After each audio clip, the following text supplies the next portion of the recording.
Ndugu zangu wa Tanzania, jana tarehe 28 nilipata nafasi ya kusikiliza usiku. By the way, nilikuwa busy, lakini baadaye nikapata nafasi ya kusikiliza ufafanuzi wa tume ya uchunguzi inayoitwa tume ya uchunguzi ya ndugu yetu Othman Chande, Mohamed Othman Chande na wajumbe wake akina Ibrahim Juma, akina Saidi Mwema, wengi kama hivyo. Kwa hiyo nikapata angalau kupata maoni kadhaa ya jinsi ambavyo kwa kweli walivyokuwa wanajaribu kufafanua, lakini nimegundua kwamba kadiri wanavyozidi kufafanua ndivyo kadiri hali inavyokuwa ngumu.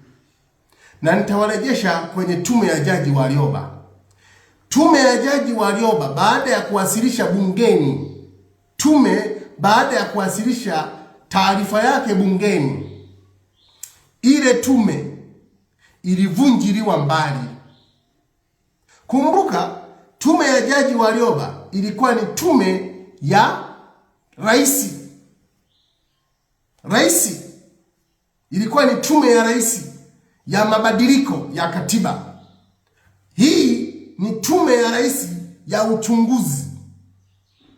Lakini hii imepewa mandate ya kuanza kutoa ufafanuzi ya Jaji Warioba baada ya kuwasilisha tu kama jinsi takwa la sheria lilivyokuwa bungeni. Tume ile, wajumbe wale wa tume ilivunjwa na wajumbe wa tume wale walirudi kwa kutafuta bajaji. Wengine walikodi nili bajaji. Mnakumbuka wa Tanzania. Sasa maana yake hizi tume kama kuna misunderstanding au kuna namna fulani hivi, sielewi inamaanisha nini. Lakini hiyo sio hoja ya msingi. Hoja ya msingi ni kwamba tume hii ni kwa ajili ya kuliponya taifa au ni tume kwa ajili ya kuchochea zaidi chuki kwa wananchi. Kwa sababu the way kadri wanavyokuwa wanazungumza yanaibuka maswali mengi zaidi. Kwa sababu ni kama vile wanajaribu kutonesha kidonda cha Watanzania ambacho angalau kilikuwa kimeshaanza kukauka. Wanakitonesha tena. Yaani mimi nilishangaa sana, yani kwa kweli nimepata wakati mgogoro mkubwa sana katika fikra zangu. Kwa sababu haiwezekani tume ikawa inafafanua vitu, yani kadri inavyofafanua ndivyo wananchi wanazidi kuwa na taharuki na chuki zaidi. Tume ya Warioba ilipokelewa na wananchi. Wananchi wenyewe ndio wanataka ufafanuzi. Lakini hapa serikali ndio inataka ufafanuzi.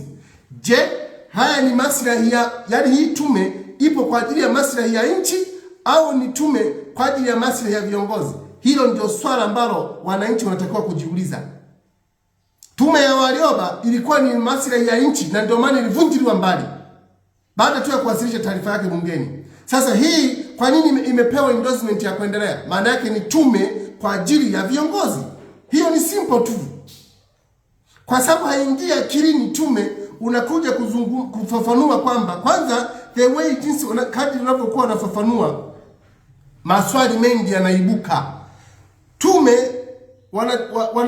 wanazungumzia kwamba Jaji Juma, Jaji mstaafu Juma, Ibrahim Juma, yeye alijaribu kupitisha jinsi tume za kina Jaji Kipenka, jinsi tume za kina Jaji Warioba na vitu kama hivyo. Kweli kabisa. Yeye tume anazungumzia kwamba amepigiwa simu nyingi zaidi ya simu 300 na wananchi wakiwatukana. Jiulizeni swali hilo, ndio swala la kujiuliza. Kwa nini wananchi wawatukane tume? Kwa nini wananchi wawatukane tume? Maana yake ni kwamba tume mmeshindwa kukizi matarajio ya wananchi. Kwa sababu inapoundwa tume, wananchi tayari wana majibu yao. Sasa ukija na majibu tofauti na majibu ya wananchi, lazima utakutana na upinzani, lazima utakutana na matusi kama hayo. Nilitegemea kwamba kwa hekima ya viongozi, kwa sababu nilijua kwamba hawa wazee walioteuliwa hao, kwa sababu ni wazee ambao wana umri wa miaka 60 na zaidi, wengine wana miaka 70, of which ukipiga hesabu kabisa maisha yani ule umri wa kuishi, kwa mjibu wa mimi ni Kristo, ule umri wa kuishi kabisa, ule umri wa kuishi kabisa, wengi wao wamepita, umeshapita, wapo kwenye grace period, yani kwenye umri wa grace, yani wa neema. Sasa ninyi mliokuwa na umri wa neema, badala ya kutengeneza kitu ambacho kitaleta heshima kwenu, hata mkizikwa kwenu watu watakuwa wanaendelea kuwashangilia na kuwakumbuka, nyinyi mtakumbuka kwa lipi? Mtakumbuka kwa ajili ya kuchochea machafuko zaidi katika nchi? Mtakumbuka kwa ajili ya kuchochea chuki zaidi kwa wananchi? Si ndio maana yake? Othman Chande, jaji mstaafu, anazungumzia kwamba watu 558 kutekwa ni jambo, si jambo la Tanzania tu. Are we serious? Mimi nilikuwa najua kwamba mtu akisha kuwa na mvi anakuwa na hekima, anakuwa na busara. Na mimi nilikuwa najua kwamba ukishakuwa mwanasheria unatakiwa uwe na uadilifu mkubwa. Na moja ya uadilifu lazima ni kulinda uadilifu wa wanasheria wako. Kwa sababu nilikuwa najua kwamba, na ndio maana hata Tanzania wakati tunaanzisha chuo kikuu cha Dar es Salaam, tulianza na kitivo cha sheria. Kwa nini? Kwa sababu tunajua kwamba sheria, yani kitivo cha sheria, mwanasheria anatakiwa wanatakiwa kuwa na maadili ya hali ya juu sana, integrity. Kwa sababu unajua kwamba bila uadilifu jamii itavunjika. Bila uadilifu jamii itauana. Bila uadilifu hakuna utendaji utakao kuwa na fair. Leo mnatengeneza biasness, wewe mnatengeneza taarifa ambayo inaleta taharuki zaidi kwa wananchi. Uadilifu wenu uko wapi nyinyi majaji ambao mmepewa heshima ya kuwa majaji wakuu katika nchi hii? Uko wapi? Kwa nini mnashinda kuiga kwa majaji ambao walishawahi kutumikia nchi hii? Kwa nini mnashinda kuiga kwa mtu kama Jaji Francis Nyarari, ambaye kila Mtanzania ambaye hata amezaliwa mzee wa watu ameshakufa 2003, lakini leo kila mtu anampa reference ya Jaji Francis Nyarari kwa sababu ya mageuzi aliyoyafanya kwa wananchi, kwa sababu ya alitengeneza angalau uadilifu kwenye mahakama zetu na kutengeneza uadilifu angalau kwa viongozi. Leo ninyi majaji ambao mmeshakuwa bora, hata Barnabas Samata, bora hata jaji marehemu Jaji Agostino Ramadhani, angalau walihangaika, walikubali, walikuwa nasimamia uadilifu, misingi ya maadili ya kisheria. Lakini nyinyi leo mmepewa tume, mmeshindwa kutengeneza kitu ambacho ni matarajio ya Watanzania. Maana yake ni nini? Sijui mlikuwa na maana gani. Mnazungumzia ndugu yangu anaitwa Saidi Mwema, ni mjumbe Saidi Mwema, yeye alikuwa ni mjumbe katika hiyo tume. Yeye anazungumzia mambo mawili, kwamba watu walilipwa pesa na hadi ajira. Hivi kweli kama kuna kundi la watu lililipwa pesa kwa Watanzania hawa, je, taifa letu, uzalendo wetu wa Watanzania umepotelea wapi? Kwa sababu kama wanaweza kulipwa na wakaenda kulipua vituo vya polisi, wakaenda kulipua vituo vya mafuta, wakaenda kufanya mambo kama hayo, je, uzalendo wa Watanzania uliokuwa umejengwa na Mwalimu Nyerere umeenda wapi? Hilo ndio swala la tume mnatakiwa kujiuliza, kwamba kama watu hawa wameweza kulipwa, tuamini kwamba wamelipwa. Je, kama wanaweza kulipwa na kama anaweza kutokea mtu akawalipa Watanzania wakafanya hayo waliowafanya, je, leo nani atakayezuia wananchi tena kuendelea kulipwa? Uzalendo wa wananchi hawa waliotengenezwa na Mwalimu Nyerere uko wapi tena? Leo ikiingia vita ndani ya nchi hii, je, tutakuwa salama kiasi gani kama raia wanaweza kushirikiana na adui kwa ajili ya kuipinga serikali yao? Jiulizeni, hilo ndio swali la kujiuliza. Lakini mnashinda kuzungumzia misingi haswa kabisa ya machafuko ni ipi na ni nani anayetakiwa kuwa responsible. Mnakwepa. Saidi Mwema anazungumzia kwamba kuna mbinu 16 zilizopangwa kufanikisha zoezi la maandamano. Mbinu 16. Sasa kama kuna mbinu anaenda mbali zaidi, anazungumzia kuna maeneo 202 yaliyopangwa kutumika kufanya uhalifu katika kipindi cha uchaguzi. Kama walijua kuna maeneo 202 na kuna mbinu 16 zilipangwa, je, hawa walishindwa nini kudhibiti? Maana yake Lieutenant General yeye anakuja kuconclude kwamba mbinu hizo 16 jeshi la wananchi, jeshi la polisi na majeshi yetu kwa ujumla zilishindwa kuzibaini. Are we serious? Yaani nyinyi kabisa mnazungumza hivi, sauti hii ikisikika kwa watu wawekezaji wanaofikiria kuleta mitaji yao katika nchi, wataweza kuleta mitaji yao katika nchi hii?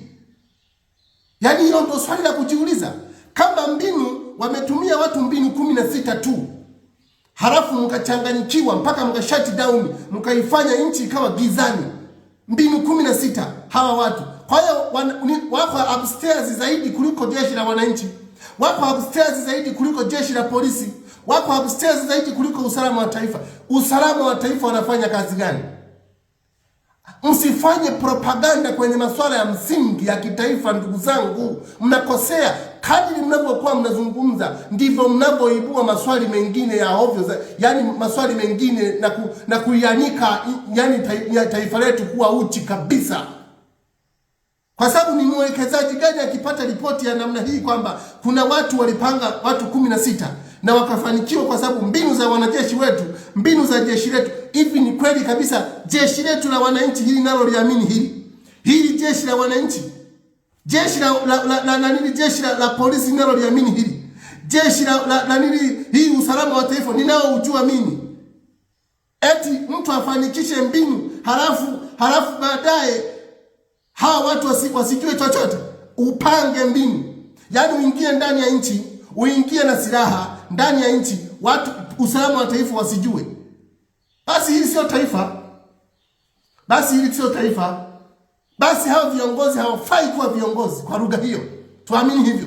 Kama kiongozi uliopewa dhamana ya kulinda raia na mali zake, unashindwa vyombo vyako vinashindwa kubaini wavamizi katika nchi, zinashindwa kubaini watu walioingia na kupiga risasi ndani ya nchi hii, basi hatuna jeshi la wananchi, basi hatuna jeshi la polisi, basi hatuna idara ya usalama wa taifa, na basi hatuna jeshi la immigration. Tuamini hivyo. Mnataka kutuaminisha hivyo nyinyi wa Tanzania, nyinyi viongozi? Kwa hiyo serikali ina maana yake ni serikali. Mtu wa kwanza kuwajibishwa sasa katika mambo haya anatakiwa awe mkuu wa nchi. Si ndio maana yake? Kwa sababu kwa mujibu wa taarifa hata ya mkuu wa nchi mwenyewe anazungumza, alituambia kwamba nchi hii kuna watu raia wa nje waliingia ndani ya nchi hii, wakapenya katika mipaka yetu, wakaingia ndani ya nchi. Halafu wakaenda mpaka wakafanya mafunzo.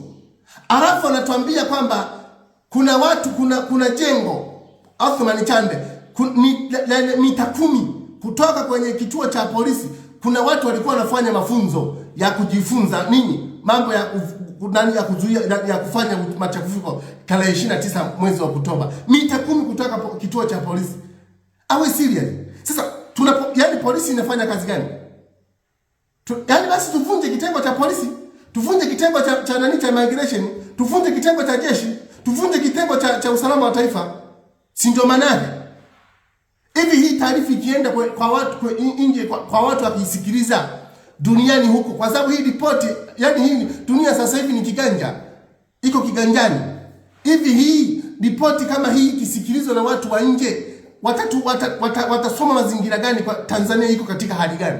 Maana yake Tanzania ni sehemu ambapo sio salama.